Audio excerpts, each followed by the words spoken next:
একসময় এই ফ্যাক্টরিতে তৈরি হওয়ার কথা ছিল জুস, আর আজ এটা শুধু ভাঙা দেয়াল আর নীরবতার একটা জায়গা।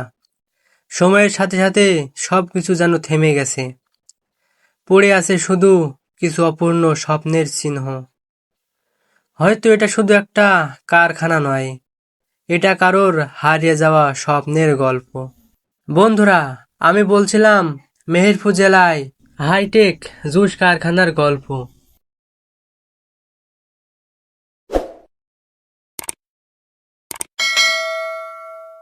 আসসালামু আলাইকুম বন্ধুরা, আমি Roni and welcome to Roni Ahmed blog.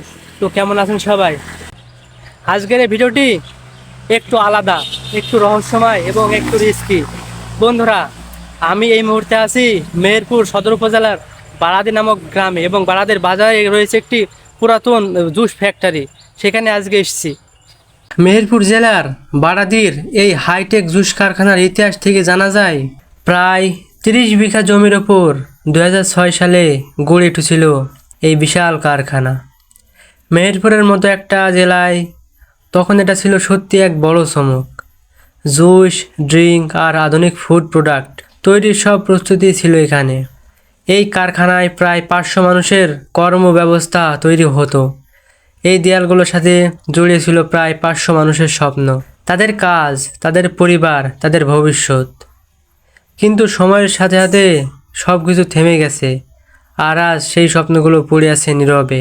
বন্ধুরা, আমি এখন রয়েছি সেই জুস ফ্যাক্টরির ভিতরে, যেই ফ্যাক্টরিতে এক সময় কথা ছিল হাজার হাজার জুসের বোতল তৈরি করা, কিন্তু ফ্যাক্টরিটি তৈরি করার পরে পরেই কেন বন্ধ হয়ে গেছিলো, এই বিষয়ে আমরা আজকে জানতে আসলাম এই এলাকায়।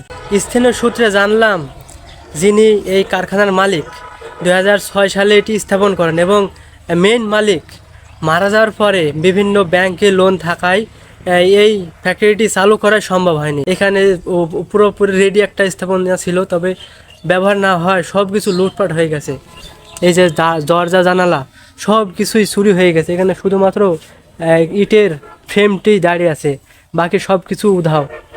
সাপ বিচ্ছুর জায়গা হয়ে গেছে বর্তমানে কারখানাটি। তবে কিছুদিন আগে ভিতরে আগুন লেগে যায়, যার ফলে ভেতরের যা ছিল আসবাবপত্র, দরকারি জিনিস সব কিছু পুড়ে গেছে, এবং ভালো জিনিস কিছু নেই, সব কিছুই লুটপাট হয়ে গেছে।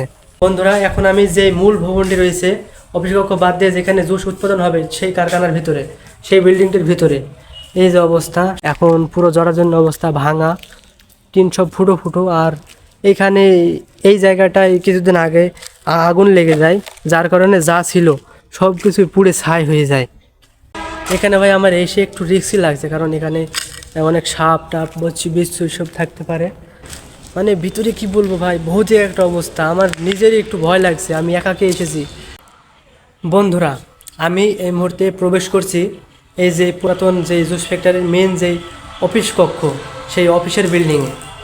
এই যে এরকম অবস্থা, কত সুন্দর একটা কারুকার্য করা। ভাই ভিতরে পুরো নিস্তব্ধতা, আমার সাউন্ড বাতাসে রিপ্লেস করে আসতেছে দেয়ালে, তো অনেক একটু ভয় ভয় লাগতেছে, কেমন যেন ভৌতিক একটা অবস্থা।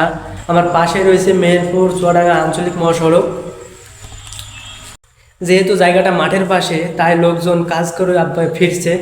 বন্ধুরা, আমি যে অফিস কক্ষে ঘুরলাম নিচতলা, এবার এখানে পাশে দেখলাম যে সিঁড়ি, এখান দিয়ে হয়তো দ্বিতীয় তলায় যাওয়া যাবে। তো ভিতরে আমাদের যাইতে একটু ভয় লাগছে, কারণ উপরে কি না কি আছে। তবে তবে ভাই আমি এখানে সম্পূর্ণ একা, এই জন্য একটু ভয় লাগছে, না জানে উপরে কি আছে। পুরো একটা ভৌতিক একটা অবস্থা ভিতরে, আর অনেক দুর্গন্ধ। ভাই কি বলবো, এখানে এসে আমার তো পুরো হার্টবিটই বেড়ে যাচ্ছে। কি একটা অবস্থা, পুরো হাত পা কাঁপছে।